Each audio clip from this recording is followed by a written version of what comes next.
Hi, welcome back to Mind Control. I was 27 years old, October 8th, 1985, in Larity's Comedy Club. Walked in the comedy club, first time in my life, won amateur night, $50. Drove 40 minutes home, cried all the way home. This girl I rode with, she said, "Why you crying? It ain't but $50. You don't even understand. I'm born." She said, "What you mean you born?" I said, I know what I'm gonna do the rest of my life. She said, "You ain't winning but $50. I said, "No, I've been praying my whole life, God, what is it? My life gotta be more than this." I won that comedy competition. I went to work October 9th, the next morning, and quit my job. I'm gonna tell you something. That decision cost me everything I had. I lost everything. I lost my family. I lost friends. I lost everything. I became homeless. I lived in a car for 3 years. But I just saw this vision. I just pursued it. I said, wow, that's it. You have to take chances in life. If you don't take chances in life, you'll never have the life God has for you. Life is about risk. If you play it safe in life, you ain't gonna have much of a life. If you play it safe, you won't have much of a life. Life is risk. It take courage to pursue your dream. I just did it. It cost me everything, but eventually, God is very good, man, when he sees you take a leap of faith.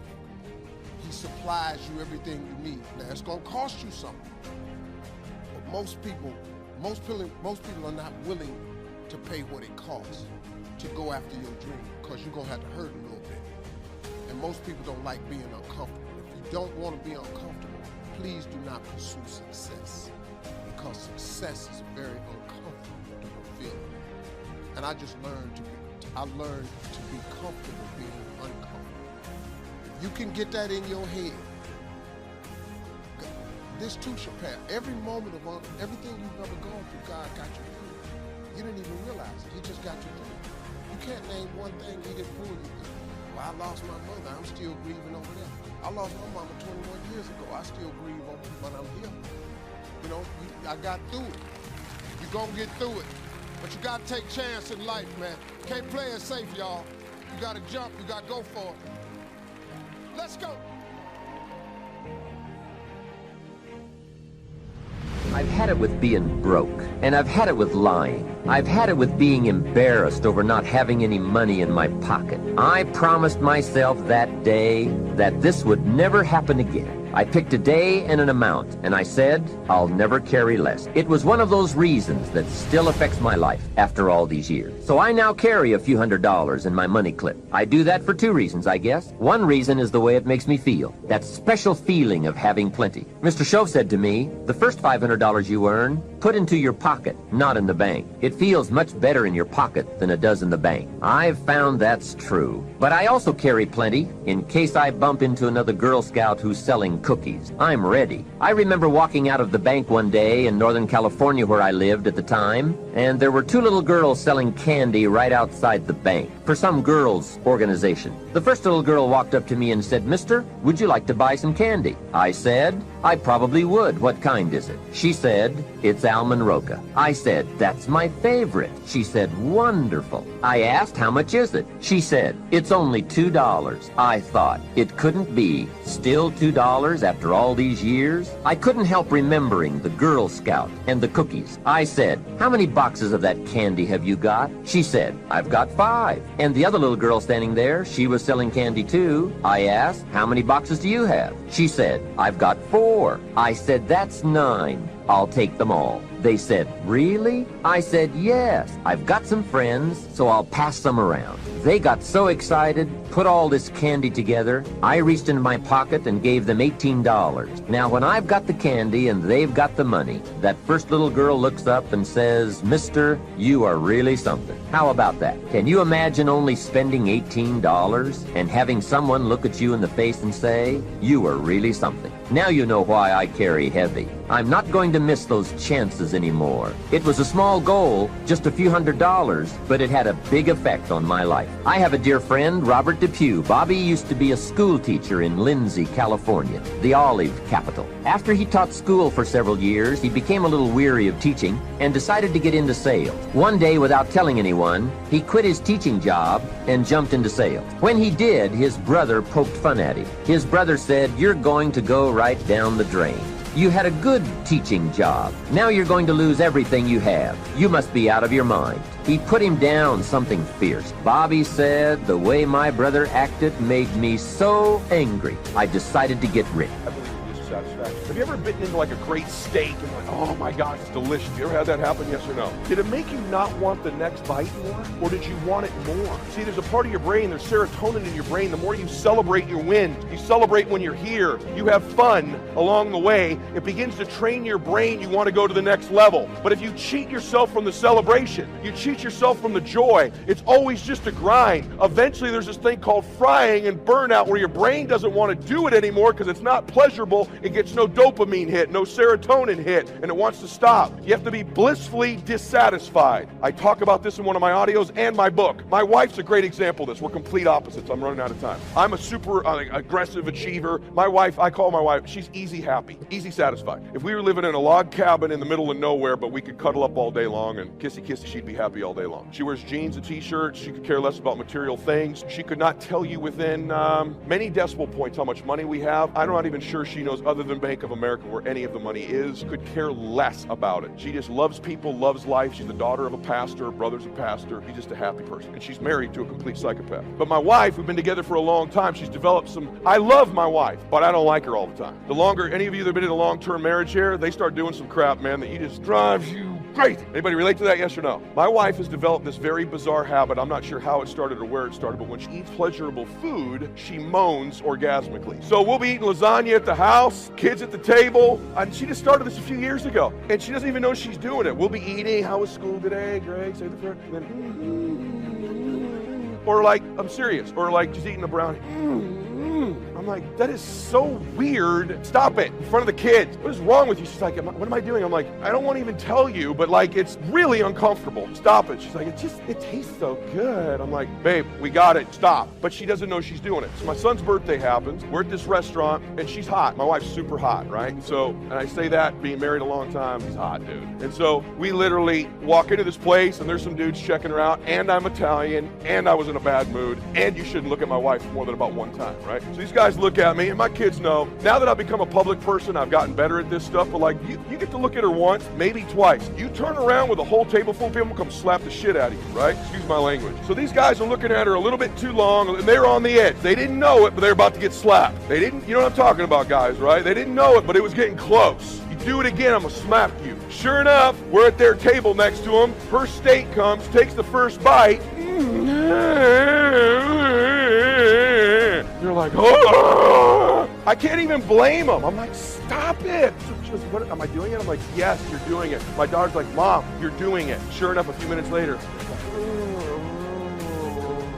I'm like, this is embarrassing as hell. I can't even go slap these guys. These dudes are literally losing their minds, right? So we leave the dinner, we get home, we're getting ready to do what married people do after a night out. She's in the bed, and I go, hey, you know what I'm gonna do? We'll go upstairs and grab a steak. And I'm throwing this thing in his bed with us, because I've never heard you make these kind of noises before. So we're throwing this steak in the mix, right? She's like, and she literally says to me, she goes, it's just so blissful. And I'm like, that's a training, because I'm dissatisfied and you're blissful. And I'm gonna tell you something, there's a lot of validity. You need to learn to be in bliss as you're dissatisfied. That bliss will cause you want to take next bite, next haul, next finance. At that same dinner, my daughter said to me, hey Dad, my daughter's pretty, like she's like me. My son's sweetie like his mom. My daughter goes, hey Dad, what's up with the midlife crisis? She saw the video, I go, midlife crisis? What are you talking about? She goes, come on, social media, you're growing the beard out, the tight t-shirts, you're going through a midlife crisis. And I go, you know what, you're right, I am. Here's what you don't know. I was going through a young life crisis. When Daddy was 20 years old, I was going through a crisis to get to the next level at 21. I was going through a crisis when I was 28 to be better at 29. I was in a crisis when I was 35 to be a better version of me at 36. And guess what, boo? When Daddy's 55, I'll be in another crisis before I get to 56. And that's a fact. Anybody that knows me, if you want to adopt one of my personality traits, I'm in a crisis to get to the next level. So what do you do when you're a doctor and you can't check in your own hospital? What do you do when you're walking around acting like you can't catch the flu? You don't get tired. You don't get burnt out. You don't have mood swings. You and her don't have an argument. Your kids are perfect. You phony. That's a lie. You can't raise perfect kids. It don't happen. You have perfect relationships. It don't happen. My teeth bite my tongue sometimes. They're in the same head.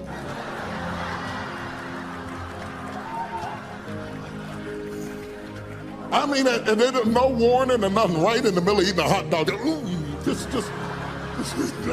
dang. Next time y'all gonna argue, would you send out a memo or something? Because y'all are supposed to be in agreement, bless God. We're supposed to be in agreement. We're supposed to touch and agree on this hot dog. I'm put all that to the side. That's the salad. Let me say something about some of this. I'm almost finished. But here's the interesting thing. Separate and apart from everything that Elijah is going through, God is preparing Elisha to be a support to the man of God. Now, it's going on while Elisha is plowing. Elisha is plowing, the son of a wealthy family, an heir to become the heir apparent to a family that is wealthy enough to have a field to plow, and at least 12 yoke of oxen meant that they were affluent people. This boy was being groomed to take over a major organization, and all he had to do was keep plowing. But while he's plowing behind the ox, he's frustrated because he has the sneaking, nagging feeling that there is something he's supposed to do with his life he's not doing. And I don't care how much people pay you. I don't care if you get the corner office at the top of a corporate building. When there's something else that you're supposed to be doing, you're not happy doing it. You're only happy when you found your spot and you're in your place and you're doing your thing. It brings fulfillment and gratification when you're doing the thing you were born to do. Bless God. You don't do it for the money. The money just comes behind the purpose. Provision comes to purpose. The provision cannot be the purpose. You'll never be happy because you make a lot of money. All money does is make you more of what you were already. If you're lustful broke, you can do it better with money. That's the truth. If you're hateful broke, you get money, you can be hateful better. People are scared to say anything back to you. Money just makes you bigger at what you were before. Thank you so much for watching till the end. Don't forget to share your thoughts in the comments section. Please also like, subscribe, and share this video with your friends and families. Please watch our other motivational videos. Thank you again.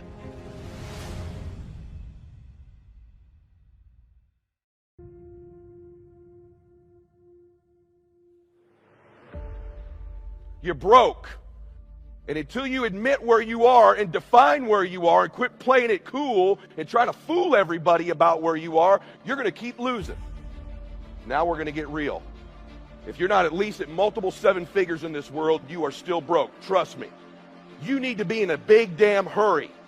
Time is running out on you. There's 86,400 seconds in a day. The separator between me and you and people that win and lose is what we do with those seconds. And you're too slow.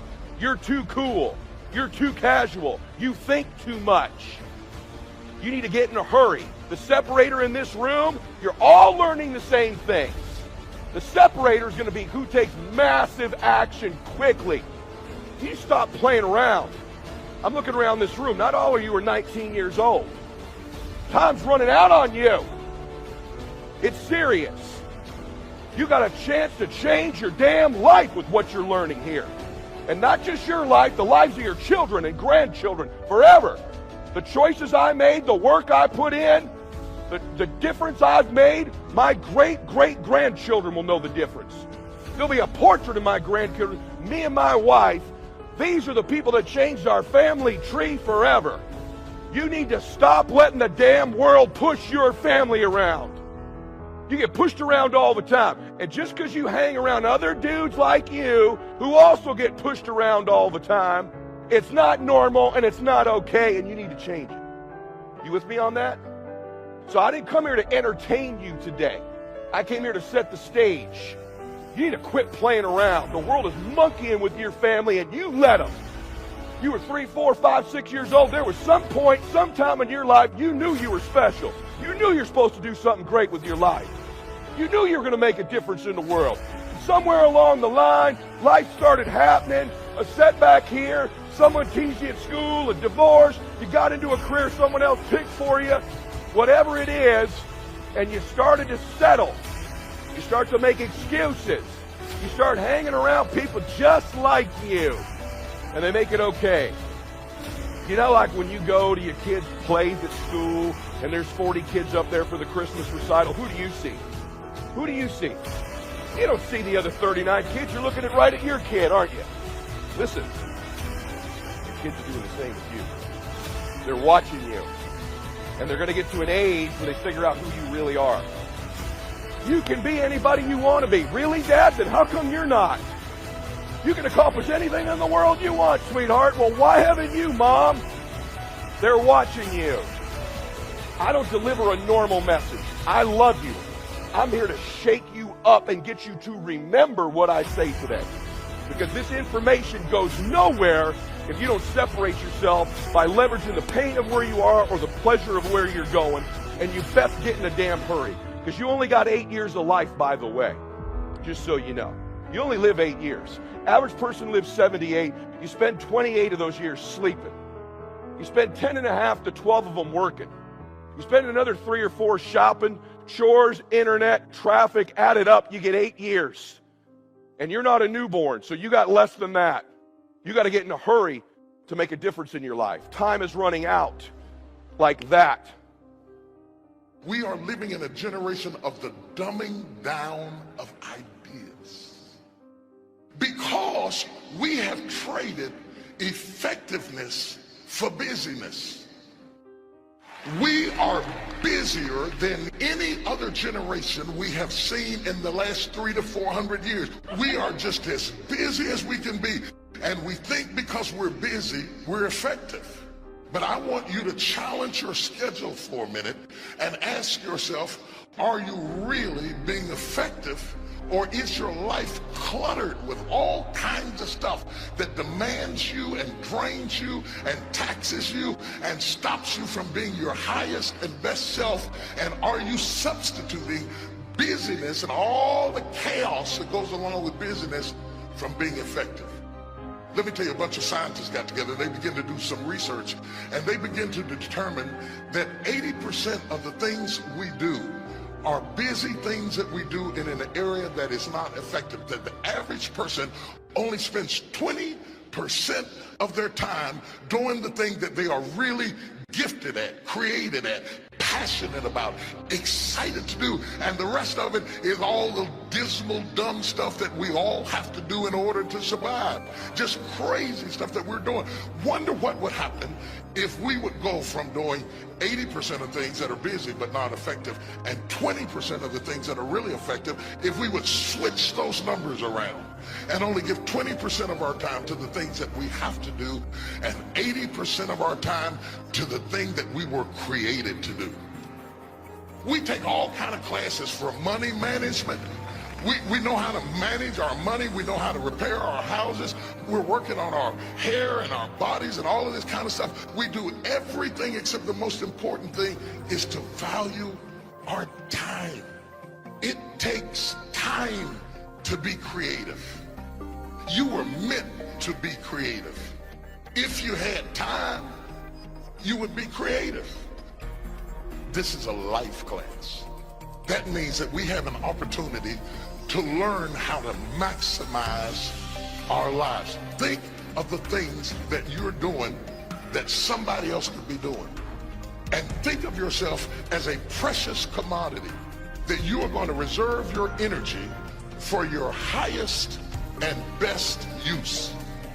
The first thing we teach people that understand their significance, if you are doing anything that somebody else in your life could do, you are not reserving yourself for your highest and best use.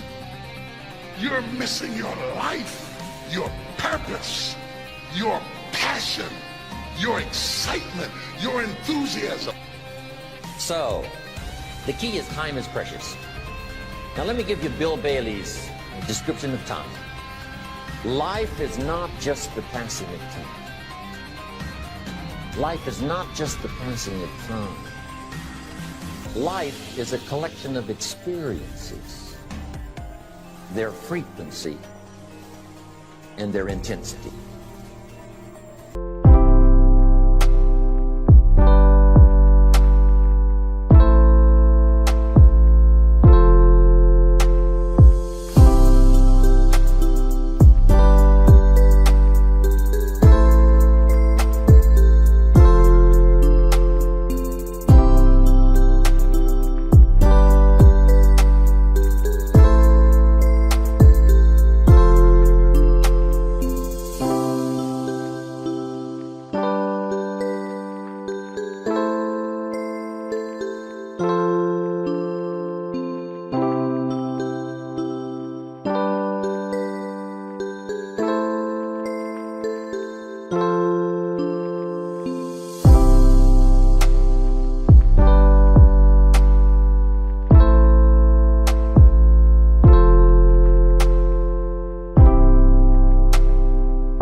Life is not just watching the clock tick away.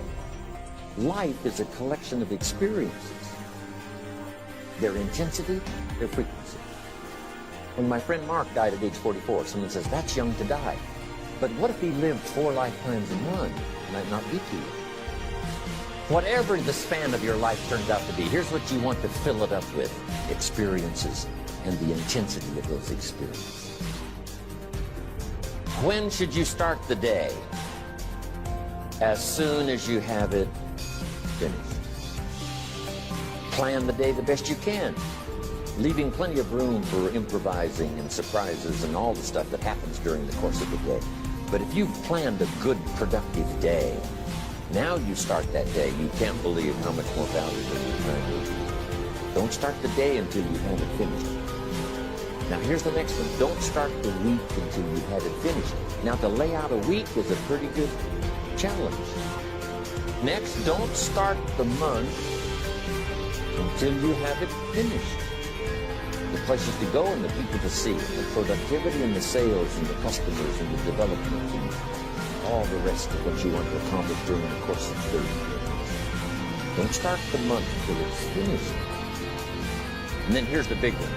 This is really challenging. Don't start the year until you have it finished.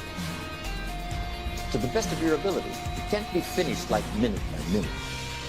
Make sure that that's set and ready to go by the time January 1st rolls around. And it might get all upset. It might get torn up and you do a new one. You make so much progress the first 90 days that now you've multiplied it all by 2, by 3. Because that happened to me. I thought, wow, this is going to be a great year. By the time I'd finished the 3rd month, I'm rolling, I'm soaring. So many things are happening, I rebound.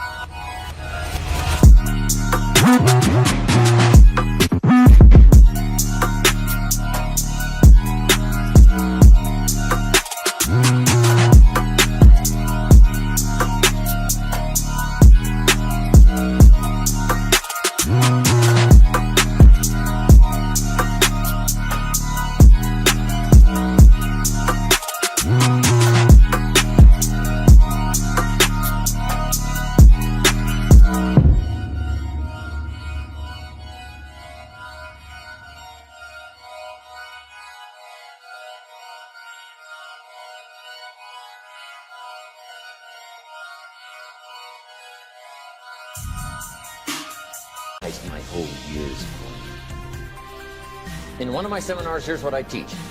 All life form strives to the max of its potential except human beings. How tall will a tree grow? As tall as it possibly can. You never heard of a tree growing half as high as it could. No, trees don't grow half. A tree drives its roots as deep as it can, reaches as high as it can, produces every leaf it can, every fruit it possibly can. To the max. Every life form strives to the max, except human beings. Now, why not human beings? Jot this down. You've been given the dignity of choice. You're not a robot. You don't have to repeat this year the same as last year. You can tear up last year's plan, develop a new plan.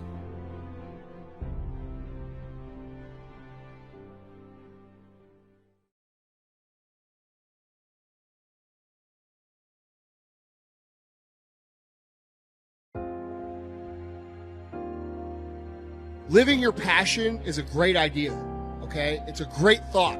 And people confuse that with the idea that it's going to be easy or that it's going to be fun. No, you guys need to realize that no matter what path you take, no matter what route you take, no matter what direction you take in life, there are going to be days where you do not feel like doing anything. You don't feel like going to work. You don't feel like doing your job. Those days are going to be there no matter what path you take. Well, you know what? I live my passion every day. And you know what? There's still days I don't feel like doing it. And that's the point that you guys need to understand. I have days I hate. You have days you hate. And everybody else on this earth has days they hate. And it's the people who push through those days anyway that end up making it or not.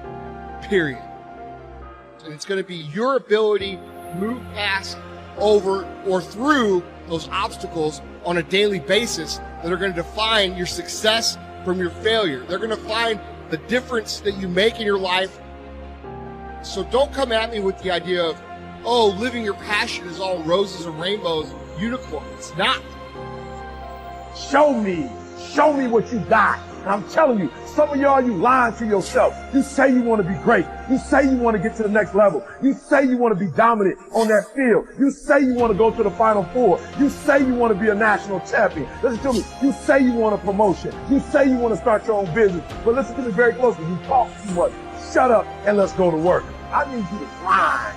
Are you hearing me? I need you to grind. Every single opportunity you get, every chance you get, show up.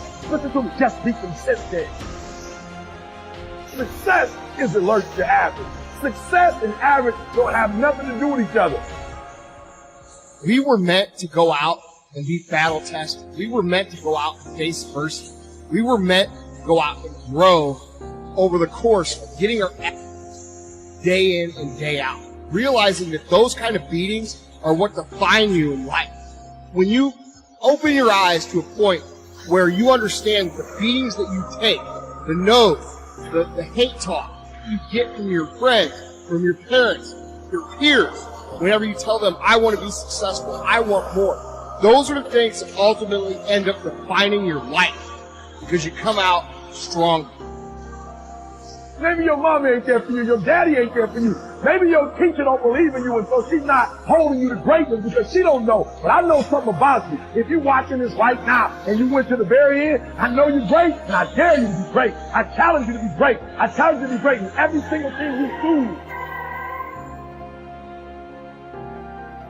Mr. Bennett continues, if one cannot arrange that an income of 24 hours shall exactly cover all proper items of expenditure, one does muddle one's whole life indefinitely. We shall never have any more time. We have, and we have always had, all the time there is. Isn't that well said? Let's consider some approaches to managing our time most effectively. The first approach is to ignore the subject altogether. The man says, I've been late all my life. I can't ever seem to get a handle on my time. Heck with it. I'll just struggle along the best I can. That's okay. It's your life, right? You can do with it as you please. But consider what this attitude might be costing you. Here's the second approach. Step down to something easier. Again, that's okay too. A man works for a company, then decides he wants to own one. When he gets that responsibility, comes to work before everyone else, leaves after everyone else, he now says, I would rather work for someone else's company. Hey, again, it's your life. Success is not a stereotype. There isn't just one model. Know clearly what success means to you and be comfortable with the price you pay for it. You might have heard the story of the little girl who complained to her mother that her daddy never had time to play with her. She said, why doesn't my daddy play with me? He comes home from work, goes to the study and work, comes out for dinner, goes back to work again. I want to play with my daddy. So her mother explained to her, your daddy is very busy. He loves you very much, and that is why he works so hard. At his office, he has so much work to do that he has to bring the rest of it home and finish it here. That is why he can't play with you. The little girl thought for a moment, trying to solve this problem, and came up with the answer. She said, well, why don't they just put him in a slower group? Hey, not a bad idea. Don't throw away other important values in your life just going for one. I went for some things in my life and found out later I had paid too much. If I had known how much they were going to cost, I never would have paid. So that is a consideration. The next approach to time management is to work longer and harder. And we all know the dangers there, right? Unless you aren't working at all, then you probably need to work longer and harder. But for some people, if 10 hours won't do it in a day, they work 12. And if 12 won't do, they move it up to 14. Some people even take on 2 jobs. And there are some very real dangers here, not least of which is health problems that result from not being able to handle the stress. So you've got to be careful with this approach. The last approach I think is the best, and that is to get more out of you. In the time you have assigned to labor, make the hours more valuable. The key is not to work harder, but to work smarter. If you're putting in about 8 or 10 hours a day, 6 days a week, that's about it. You can't work much harder. But remember,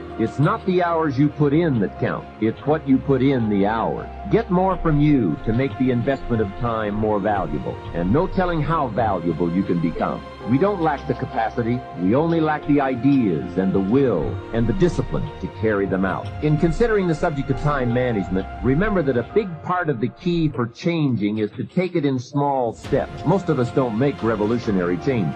We change a few degrees at a time. When you get some life momentum rolling, it's not that easy to make all the changes all at once. Hey, you can't whip a U-turn with the Queen Elizabeth II. When that big ship gets moving, they say it takes 7 miles just to get it stopped. So when it's really moving, you just have to nudge it a little, and finally you get it turned. That's a lot like our lives. A few nudges at a time. How many of you know that it's hard building a thriving residual income on a monthly basis? Raise your hands. That's why most people won't say yeah. It's much easier to complain about the economy. It's much easier to complain about our elected officials. It's much easier to talk about the recession. That's much easier. To come up with excuses why you can't do it. That's where I was. That's where I set up station for a long time. My mentor said something to me, Mike, wait, I want you to write this down. He said, anybody can complain. He said, if you do what is easy, that's complaining. If you do what is easy, your life will be hard. But if you do what is hard, your life will be easy. Come on, that's strong medicine. If you do what is easy, complain about your situation, your circumstances. If you do what is easy, stand around and be a volunteer victim like everybody else. If you do what is easy, surrender and give up on your dreams. Become depressed and bitter and angry. Anybody can do that. If you do what is easy, your life be hard. But if you do what is hard, keep coming back again and again and again. If you do what is hard, approaching strangers, talking to people in shopping malls, get up dressed every day, going out prospecting, knowing some way, somehow, with a spirit of expectation, somebody's out here looking for an opportunity. You can go outside right now and see some pigeons, but you're out hunting for eagles, and they're not common. And if you do that over and over and over again, somebody's going to show up. Somebody's going to say, I'm the one. Dr. Thurman, I love him so. What a great. He said there's something in each and every one of them that waits and listens to the voice of the genuine in yourself. It will be perhaps the only guide you will ever have. And if you cannot hear it, all of your life, your days will be spent on the ends of string that somebody else pulls. And I submit to you, you invest time and money, go to the airport, fly across the country. I suggest to you, some of you drove here. I suggest to you, you showed up because you said, I'm going to pull my own strings. I'm going to control my own life. Nobody will ever pull my strings again. Give yourselves a round of applause. I want you to write this down. Choosing your future. It's a program that we've created that's designed to put in place for you to work on yourself. A systematic process that changes your mindset. It's possible, it's necessary, it's you, it's hard, it's worth it, it's done. It's 6 CDs. I'm tired, y'all. I'm tired of shortcasting. I'm tired of 15-year-olds being killed in drive-by shootings. I'm tired of 3-year-olds getting shot through a door in our own house plan because we won't talk about life. Somebody has got to have the courage to talk about life that is not just a straight line and everything that just fall into place. And Peter, the great apostle of the New Testament, is warming himself by the fire of the Romans, denying Jesus and not just saying I'm not his disciple. He said, I don't even know him. It's a shame, but it's true. And what of Thomas? Thomas, who said, we must go and die with him. Where is he? Where is Thomas? Not in the upper room later when Jesus rose from the dead. Where is he at the cross? Because when Jesus left for Jerusalem, Thomas said, look it up, I must go and die with him. But when that dying got real, a lot of people say a lot of stuff until it gets real. For better or for worse, in sickness and in health, to richer and for poor, till you pee on yourself. When it gets worse, don't be so carried away about what people say, because Thomas, who was ready to die for him, turns up MIA at the cross. I see John, I see Mary, I see the Roman soldiers. Where is Thomas at the cross? No wonder he doesn't show up in the upper room. Shame. No wonder he is not gathering with the rest of the disciples, because they heard him say, I will die with him. And they know he has shrank into the bushes and ran down the path and went over the hill and swam across the creek to get away from death. And what about Judas and his infamous betrayal of Jesus? I was reading a non-canonical book called The Gospel of Judas that has been discovered in the antiquities of history. And in it purports the ideology that Judas really wasn't trying to betray Jesus. He was trying to put Jesus in a situation where he would have to overthrow Rome so that the kingdom could come. And he thought that if he got Jesus in an open confrontation with Rome, that Jesus would show his power and rise to power, and he would finally take on politics and stop healing sick people. Because I'm tired of you healing sick people. That's not why I'm following you. I'm following you because I want political power. And the trick blew up in his face, and he didn't know they were going to kill him. If he knew they were going to kill him, then why did he hang himself? He hung himself because he got caught in his own web, and it cost somebody their life. And some of us have made decisions that cost other people their lives and their careers and their futures. And it's hard to live when you got the masterful plot and the plot goes wrong. Can I go deeper? I want to submit, just for your curiosity, it could be possible that had Judas not hung himself, he could have got to say, he could have come and fallen on his knees and said, forgive me. And I know you don't believe it, but I will defend it. If Jesus could be dying on the cross and say, Father, forgive them, for they know not what they do, while they nailed him to the tree, then surely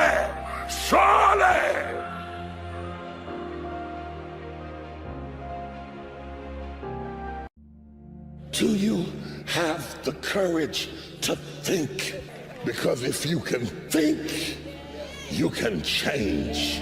You can move, you can evolve, you can grow, you can become. You are one idea away. Your credit is not a problem. Your car is not a problem. Your situation is not a problem. Your thoughts are the problem. As a man thinketh in his heart, so is he. There's a simple but often overlooked premise in business, and that is new growth comes from new thinking. New growth comes from new thinking. Expecting new growth for your business without new ways of thinking about it is like a farmer expecting new crops to grow without first planting the seeds. So now is the season for you to move distractions, confusion, turmoil out of the way, to find a peaceful place where you can meditate and think, what am I going to do at this season in my life? What am I going to do with this age and stage? What could I do with the circumstances in my life? What would you do with what you have to make it better? One thought. It's the time if you want to be on top of your game. Now listen, this is not for everybody. The masses will use their time being a spectator. We have been conditioned and programmed to be spectators, to watch people live their dreams. You want to use your time living the kind of life that people watch you. You want to use your time perfecting your skill and your passion to stand out as an expert. Everything starts in the thoughts you think. You are no better than the thoughts you think. If you think little, you go little. If you think weak, you go weak. If you think up, you go up. One thought. Slap yourself in the head. One thought. That's how close you are. Use your time to operate from that consciousness of Henry David Thoreau, who said, do not go where the path may lead, go where there is no path and leave a trail. If you just decide, I'm going to find something that I would enjoy doing, and then I'm going to carve out the time and have a schedule that I'm working on it every day. Listen to me. Nobody can touch you. There's no competition. There's no excuse today for not becoming successful. Even if you just lost your job, even if you're going through foreclosure and eviction, you can come back. You have no competition because the majority of the people throw their time away and they have nothing to show for it. When you think about growing, whenever you're faced with a situation that you can't control and you make the decision to grow, it kind of trims the fat, right? The things that are not important, the things that are no longer something that you got to just focus on every single day. I'm talking about foolishness, right? When you make that decision to grow, it's just like in marriage, just like being a father. You zoom in on that thing on such a level to where it's like opposition is what it is, the challenge is what it is, but every single day I'm going to come in and be intentional about growth. And when you change the way you think about growth, right? When you change your perspective, how you see things, the opportunity for growth, man, is limitless. Every single day, you got all of us in the world that are dealing with a similar situation, but people are responding differently. It's like the quote that says, we all got problems, but what makes us different is how we solve them, right? Everybody is faced with different situations, but what makes them different is how they solve them. And so for me, man, the greatest thing that's happened as a result of this pandemic, of this corona, of this COVID, is every single day I wake up and I'm intentional about my growth. I'm intentional about it. You see, the largest gap between successful and unsuccessful people in life is the thinking gap. I'm not talking about being smart. I'm not talking about an IQ. I'm talking about how you think, how I think. Successful people think differently than unsuccessful people. The most important real estate, the most important real estate in life is 6 inches between the ears. How we think. Becoming a better thinker is worth your effort because the way you think really impacts every aspect of your life. It doesn't matter whether you are a business person, teacher, parent, scientist, pastor, or corporate executive. Good thinking will make you a better business person, teacher, parent, scientist, pastor, or corporate executive. Good thinking creates the foundation for good results. If you don't like the crop you're reaping, you need to change the seed you're sowing. When it comes to achievement, the seed is your thinking. Good thinking increases your potential. If your thinking shapes who you are, then it naturally follows that your potential is determined by your thinking. Achieving your potential comes from making progress, and progress is often just a good idea away. For many people, the greatest detriment to their success tomorrow is their thinking today. If their thinking is limited, so is their potential.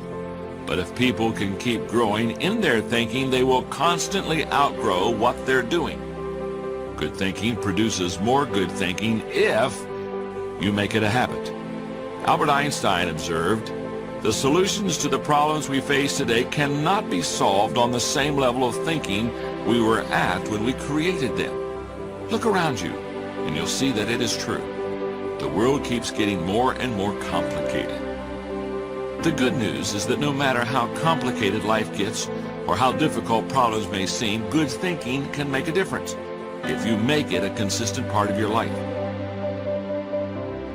It's easy to go around thinking that the obstacle is too big, we'll never get well, this virus is going to get the best of us. We wonder why we don't have any strength, why we can't get ahead. It's because our thoughts are limiting us. We draw in what we constantly think about. You can't think defeat and have victory. You can't think weakness and have strength. Your life is going to follow your thoughts. Instead of thinking these weak, defeated, not able to thoughts, you need to think power thoughts. This sickness is no match for me. This virus can't stop my destiny. This trouble at work is not how my story ends. Victory starts in our mind. Success, breakthroughs, new levels depends on our thinking. Be careful what you think because your thoughts run your life. Are your thoughts helping you or hurting you? Are you thinking power thoughts, victory thoughts, well-able thoughts? Or are you thinking defeated thoughts? I'll never get well, never accomplish my dreams, never break this addiction. You're choosing which direction your life is going to go. Pay attention to what you're dwelling on. Don't just think any thought that comes to mind. If it's negative, discouraging, fearful, don't give it the time of day. To be productive, to make an impact, to create a presence. That's why we're here. To work, to leave our mark. And so do an evaluation of yourself. Ask yourself, if you look at 24 hours, how much time do you spend developing your mind? How much time do you spend learning a new skill? The economy has changed. 47 million jobs will be lost to artificial intelligence. Majority of money being made on the planet is being made virtually at home on a computer. The game has changed. And I'm encouraging you, get around people who are using their time productively, because people rub off on you. When you know your purpose, that narrows how you use your time. How are you using your time? You have something special.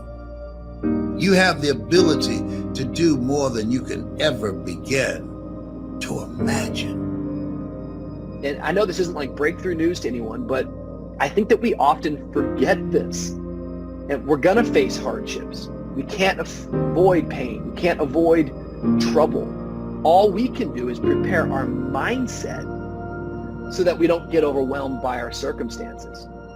A lot of people, when they have a negative circumstance take place in their life, they react negatively to it. I mean, that seems almost natural. In fact, that is natural. Something negative happens to me, my reaction back to it is negative. But this is why you have to change your mindset. And I'm saying to you, if you keep going, if you keep looking for a way, where there's a will, there's a way. If you keep moving, if you keep falling forward, if you keep getting back up, something's going to happen. Bob Marley said something I like. He said, you never know how strong you are until being strong is all you have. You never know how strong you are until being strong is all you have. It's your only option. And you'll discover, if you don't panic, if you don't run, you'll discover you are stronger than you give yourself credit for being.